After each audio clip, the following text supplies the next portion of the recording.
I will never forget the moment the line was crossed. It was a Sunday evening, dinner with my family, laughter filling the room. Then, out of nowhere, her voice sliced through it, sharp, mocking. My wife's daughter, not even 20 yet, leaned back and sneered. "You're not even real family. Don't tell me what to do." The laughter vanished. My brothers looked at me, waiting to see how I'd react. My mother lowered her gaze, ashamed on my behalf. I drew in one calm, steady breath. Later that night, I pulled the girl aside, not with shouting, not with anger. I asked for respect. I reminded her that this house, this life, everything she enjoyed, it all came from my hard work. But before she could answer, my wife cut in. And what she said cut deeper than her daughter's insult ever could. "She is not your daughter. Don't correct her." My chest burned, but I kept my face still. I smiled, a small, cold curve of my lips. No one in that room knew what that smile meant, but I did. That was the night the bond broke.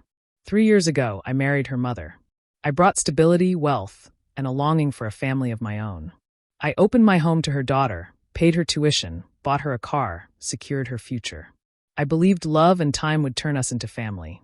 I was wrong. Instead, she saw me as nothing more than temporary, a wallet with legs.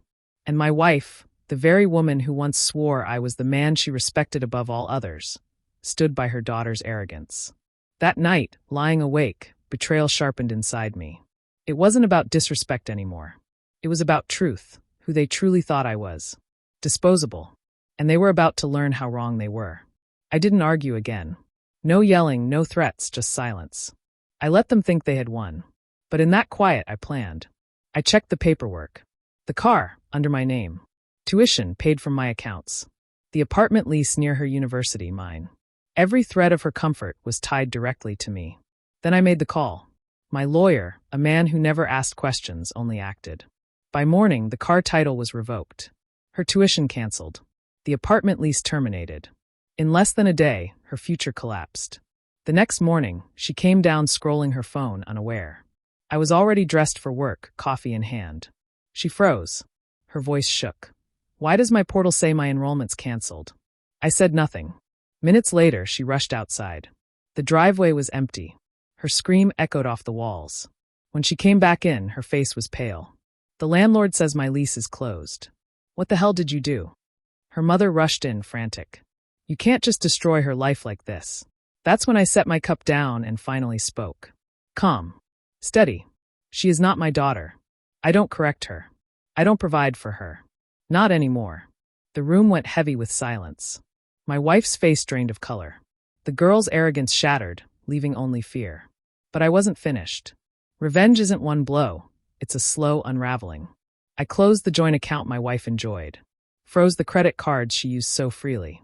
Every luxury, clothes, jewelry, dinners, it was mine to give, mine to take. And I took it all.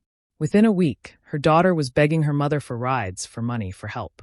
The university refused to re-enroll her without dues cleared.